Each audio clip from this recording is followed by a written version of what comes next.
आणि संविधानाचा उल्लेख असलेले संमेलन होत नाहीत.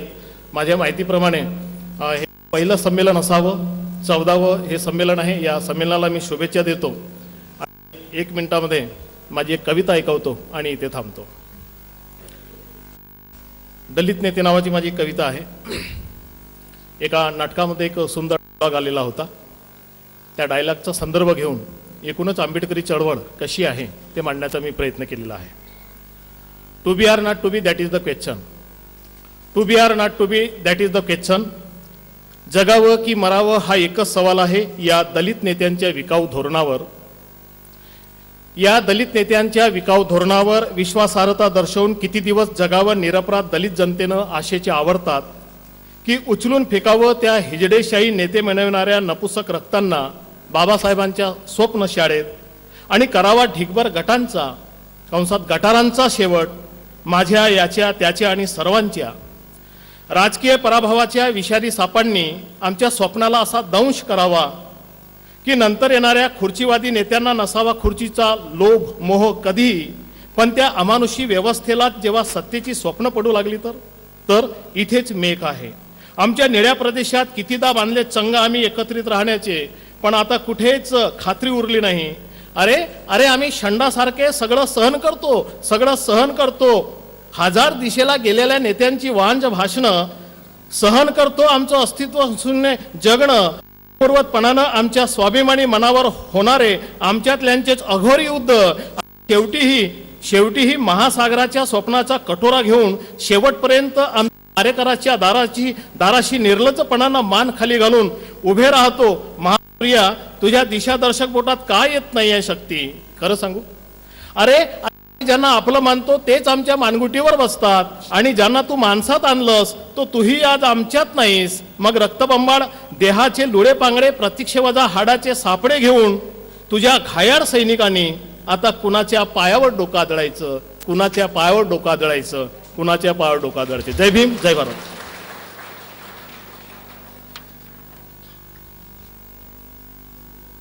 लाखांदूर येथील यशवंतराव चव्हाण महाविद्यालयातील प्राध्यापक डॉक्टर विनोद बडी सर यांनी इथं यावं आणि आपले मनोगत व्यक्त करावं.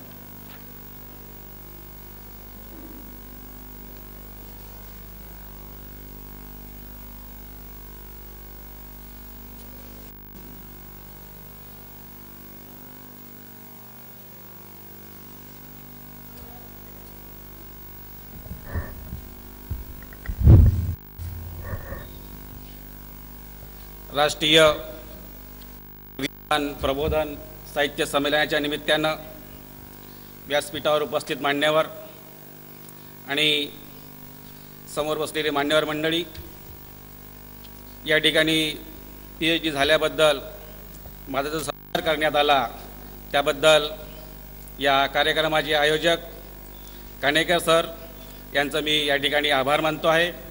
आणि मी आपल्याला सांगू इच्छितो की माझं फिजिकल एज्युकेशनमध्ये PhD झालं. त्यामध्ये जो विषय होता तो राष्ट्रीय मूल्यांकन आणि मान्यताप्राप्त विद्यापीठात आहेत त्याचं सुविधा यावर माझं PhD 2013मध्ये झालं. आणि या ठिकाणी जो सत्कार घडवून आणला त्याबद्दल पुनश्च एकदा मी आयोजकाचा या ठिकाणी आभार मानतो. धन्यवाद.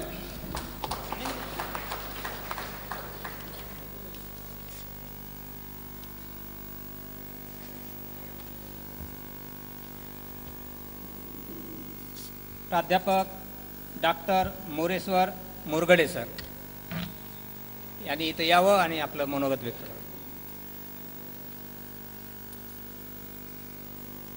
राष्ट्रीय प्रबोधन साहित्य संमेलनाचे निमित्ताने उपस्थित झालेल्या मंचावर सर्व मान्यवर, समोर बसलेला प्रेक्षकवर्ग, आयोजक कानेकर सर, माझा वाणिज्य विभागाअंतर्गत गडचिरोली जिल्ह्यातील पिके व कृषी पद्धतीचे बदलते स्वरूप आणि त्याचे शेतकऱ्यावर होणारे आर्थिक परिणाम या विषयावर PhD झालेले आहे. मला आमच्या महाविद्यालयाचे माजी प्राचार्य व सध्या गोंडवाना विद्यापीठ गडचिरोली येथे असलेले डॉक्टर JB दळवे यांचं मोलाचं मार्गदर्शन लाभलं. शेतकऱ्यांच्या गावात असल्यामुळे या विषयावर मी PhD करू शकलो. इथे बोलावून माननीय कान्हेकर सरांनी माझा सत्कार केला, त्याबद्दल मी त्यांचे लाख लाख आभार मानतो. धन्यवाद.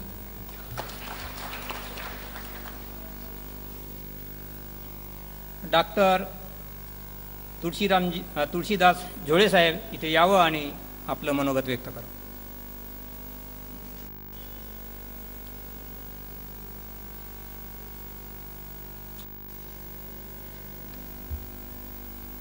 सहासष्टव्या प्रजासत्ताक दिनी बहुजन प्रबोधन मंच लाखांदूर तर्फे आयोजित 14वे राष्ट्रीय संविधान प्रबोधन साहित्य संमेलनाला उपस्थित सन्माननीय विचार मंच, उपस्थित सर्व सुजाण बंधू भगिनी, आपणाला प्रजासत्ताक दिनाच्या हार्दिक शुभेच्छा. सर्वप्रथम या संमेलनाचे आयोजक माननीय कान्हेकर सर, अध्यक्ष बहुजन प्रबोधन मंच यांचा मी मनस्वी हार्दिक आभारी आहे की त्यांनी मला या राष्ट्रीय सणाच्या दिवशी सत्कारास योग्य मानून माझ्या मान्यवरांच्या हस्ते सत्कार केला. आभारी सर. मी गेली 40 वर्षापासून माझ्या जन्मगावी म्हणजे दहेगाव माईन्स येथे निरंतर वैद्यकीय सेवा करीत आहे. तालुका लाखांदूरमध्ये रुग्णांच्या समस्या जाणून घेऊन त्यावर उपचार करतो. परंतु प्राध्यापक कान्हेकर सर समाजाच्या समस्या जाणून घेऊन त्यावर उपचार करीत आहेत. त्यामुळे त्यांचे कार्य निश्चितपणे समाज सुधारणेचे आहे. माझ्या वाचनात अनेक साहित्य संमेलने आलीत, परंतु भारतीय संविधानावर प्रबोधन साहित्य संमेलन मात्र एकच आले. त्यांचा अनुभव आपण सर्व घेत आहोत. भारतीय संविधानाच्या जागृतीसाठी त्यांचे कार्य अनन्यसाधारण आहे. त्यांच्या कार्यास मी शुभकामना देतो व माझ्या सत्काराबद्दल पुनश्च आभार मानून आपली रजा घेतो. जय भारत, जय संविधान, जय भीम.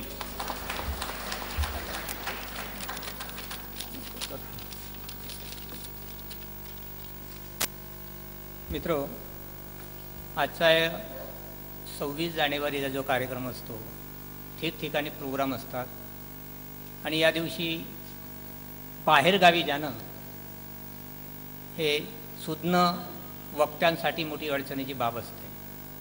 काही लोकांना फावला वेळ असतो, ते आपल्या घरी असतात, ते आनंदात असतात, परंतु जे समाजामध्ये असतात, ज्यांची समाजाची नाळ जुळलेली असते, त्या लोकांना थोडं अडचणीचं होतं. या अडचणीमधूनही वेळ काढून या ठिकाणी पाहुणे आलेले आहेत, त्यांचं पुनश्च आभार. आणि या ठिकाणी ॲडव्होकेट सुखविंदर सिंग यांना बाहेरगावी जाणं आहे, म्हणून त्यांना मला जे प्रास्ताविकामध्ये बोलायचं आहे ते मी थांबवतो, ते गेल्यानंतर मी बोलेन. तत्पूर्वी अध्यक्षीय भाषणाची जी पुस्तिका काढलेली आहे त्याचं विमोचन आपण करून घेऊ आधी. म्हणून मी उद्घाटक महोदय आणि अध्यक्ष महोदय यांना विनंती करतो की त्यांनी त्या पुस्तकाचं विमोचन करावं.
त्या कारण त्यांना घाई आहे, म्हणून त्यांनी इथे यावं ना वक्तव्य विषयावर करावं.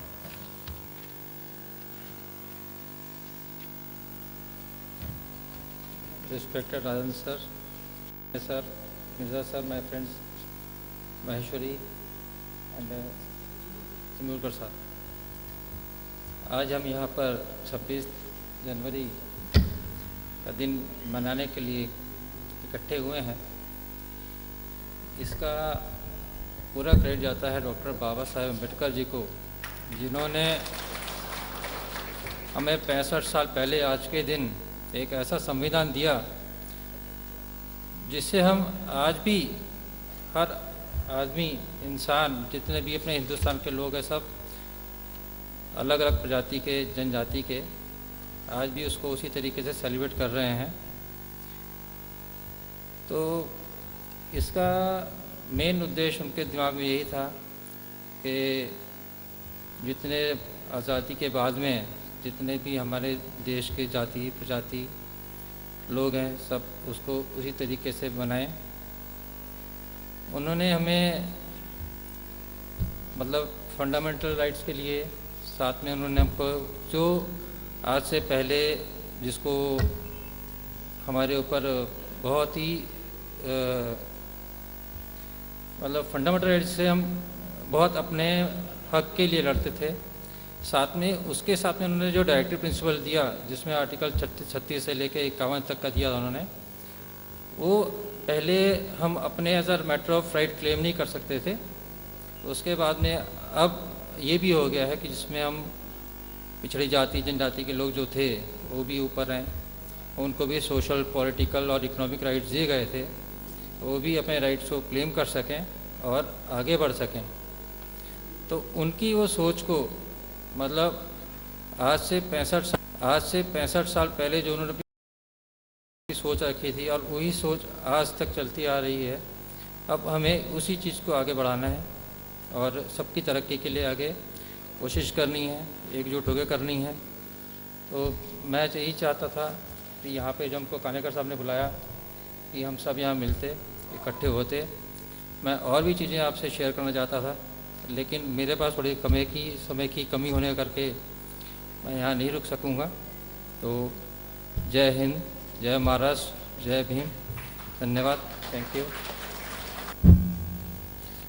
Thank you sir.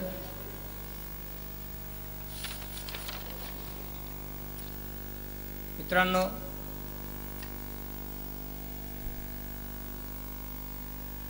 देशाचा राज्यकारभार चालवण्यासाठी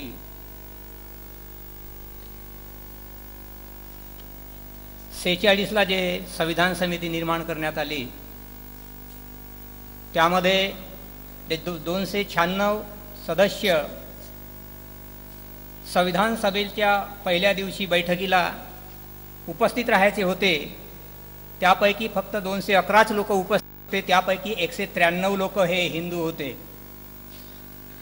आणि म्हणूनच सीमन नावाच्या व्यक्तीने आणि चर्चिलने टीका केली होती या देशामध्ये, हे तर हिंदूचा जमावळा आहे हे संविधान सभा। त्याचं स्पष्टीकरण शेवटी डॉक्टर राजेंद्र प्रसादने द्यावं लागलं होतं। आणि त्या सभेमध्ये जे विद्वान लोक होते त्यांनी जे संविधान बनवलं, बाबासाहेबाला मसुदा समितीचा अध्यक्ष बनवला होता। बाबासाहेबांनी मसुदा तयार करून तो संविधान सभेकडे सुपूर्द केला आणि त्या संविधान मसुद्यावर चर्चा झाल्या। चर्चेअंती अनुच्छेद पास झाला। चर्चेमध्ये त्या अनुच्छेदावर नव्हे तर तिथे असलेल्या वाक्यांवर, नवे शब्दांवर चर्चा झाली आणि चर्चेअंती सर्वानुमते किंवा बहुमताने जो अनुच्छेद मंजूर झाला तो अनुच्छेद मग संविधानामध्ये समाविष्ट करण्यात आला। अशी ही प्रक्रिया चालून तेव्हा 395 अनुच्छेद या संविधानामध्ये राहिलेत किंवा झालेत। आणि म्हणून शेवटी या पुस्तकाचं किंवा नियमाच्या पुस्तकाचं नाव काय राहील हे सुद्धा कायद्यानं ठरवण्यात आलं आणि ते आर्टिकल 393 प्रमाणे कॉन्स्टिट्यूशन ऑफ इंडिया असं आहे, म्हणजे भारताचे संविधान असंच आहे। आणि आर्टिकल 1 मध्ये या देशाचं नाव काय असेल हे संविधानाच्या मसुदा जो तयार झाला त्यामध्ये लिहिलं होतं, India shall be A union of states. तेव्हा चर्चा झाली, त्या चर्चेमध्ये काही लोकांनी भारत नाव सुचवलं, त्याच्यावर चर्चा झाली। काही लोक इंडिया म्हणायचे, काही लोक भारत म्हणायचे। चर्चेअंती दोन्ही विचाराचे लोक प्रबळ होते। जे भारत म्हणायचे ते म्हणायचे की भारत हा पूर्वी काळापासून नाव चालत आलेलं आहे म्हणून भारत नाव असावं. परंतु ज्यांनी इंडिया, डॉक्टर बाबासाहेब आंबेडकरांनी मसुद्यामध्ये लिहून ठेवलं आहे इंडिया, समर्थकांचं मत होतं की इंडिया नाव असावं, कारण की आंतरराष्ट्रीय जे करार झाले, युनो मध्ये जे नाव आहे ते इंडिया आहे आणि म्हणून सम्यक मार्ग काढण्यात आला, दोन्ही नाव ठेवण्यात आले आणि म्हणून ते आर्टिकल असं पास झालं, India that is Bharat shall be A union of states. अशा प्रकारे हे नाव संविधानिक आहे भारत किंवा भारताचे संविधान. परंतु आपल्या सगळ्याला माहित आहे आपल्या भारताचे प्रधानमंत्री माननीय कोण आहेत? नरेंद्र दामोदरराव मोदीजी, ज्यांनी प्रधानमंत्री होताना शपथ घेतली, मी नरेंद्र दामोदरराव मोदी ते ईश्वराला मानतात म्हणून ईश्वर साक्ष शपथ घेतो की विधीद्वारा स्थापित भारताच्या संविधानाप्रती खरी श्रद्धा ठेवीन, खरी श्रद्धा व निष्ठा ठेवीन, अशी त्यांनी शपथ घेतली. अर्थात ते हिंदीतून घेतली. भारताच्या संविधानामध्ये फार चांगली व्यवस्था आहे. जो ईश्वर मानत असेल तो ईश्वर साक्ष शपथ घेईल, पण जो ईश्वराला मानत नसेल त्याच्यासाठी दुसरी व्यवस्था आहे, मी गांभीर्यपूर्वक दृढ कथन करतो की, अशा प्रकारची व्यवस्था आहे. आणि या प्राईम मिनिस्टरनी 15 ऑगस्टला भाषण देताना हिंदुस्तान हिंदुस्तान म्हणून बोलत आहे. मी या शब्दाचा आणि त्या मुख्य प्रधानमंत्र्याचा या देशाची संविधानाची शपथ घेऊन ते हिंदुस्तान म्हणतात किंवा भारतातले लोक जे या देशाला हिंदुस्तान म्हणतात त्यांचा मी विरोध करतो.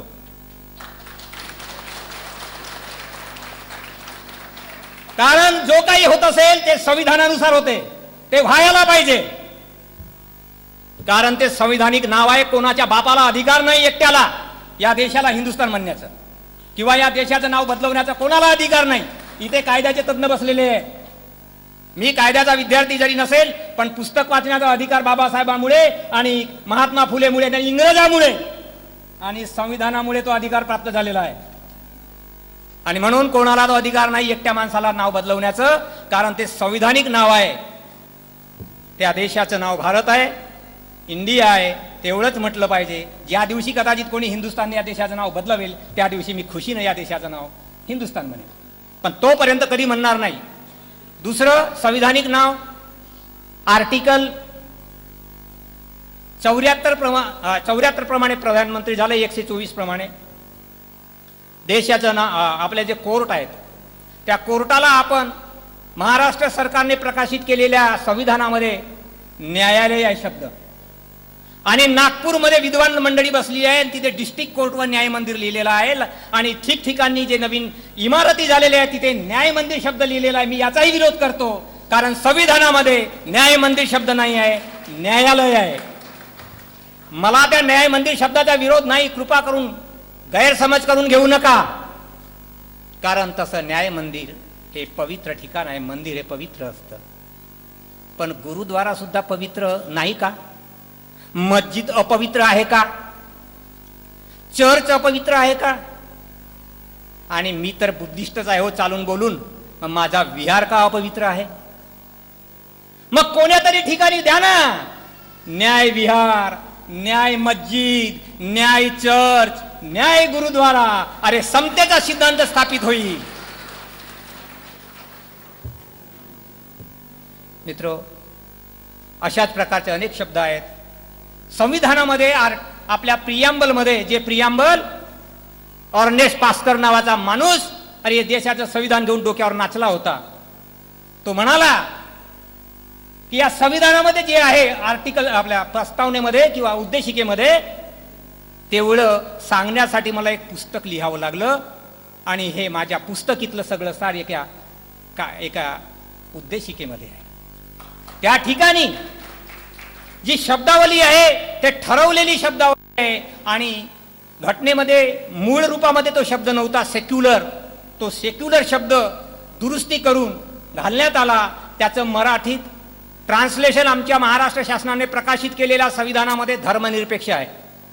आणि आमचे काही लोक सर्व धर्म समभाव म्हणतात. लोकांना बरं वाटतं. चुकीचं आहे. कायद्याचे तज्ज्ञ बसले आहेत. तो शब्द चुकून वापरू नका. काही लोक स्वतःला मोठे तज्ज्ञ समजतात आणि म्हणतात समरसता हवी. संविधानामध्ये समरसता शब्द नाहीये, समता किंवा समानता शब्द आहे. संविधानिक शब्दाचा वापर करा मित्र हो, कारण तुम्हाला सगळ्यांना संविधानिक संस्कृती, संविधान संस्कृती निर्माण करायची आहे. तुम्हाला संविधानिक नैतिकता विकसित करायची आहे. तेव्हा कुठे या देशाचा उद्धार होईल आणि भ्रष्टाचार बोंबलायची पाळी येणार नाही. कारण एज्युकेशन जो शब्द म्हणतो आपण मित्र हो, एज्युकेशन हा शब्द हा नाऊन आहे, नाम आहे व्याकरणाच्या भाषेमध्ये. त्याचा व्हर्ब होतो एज्युकेट आणि टू एज्युकेटचा अर्थ होतो to give moral and intellectual training to, असा त्याचा अर्थ. म्हणजेच लोकांना नैतिक आणि बौद्धिक प्रशिक्षण देणे.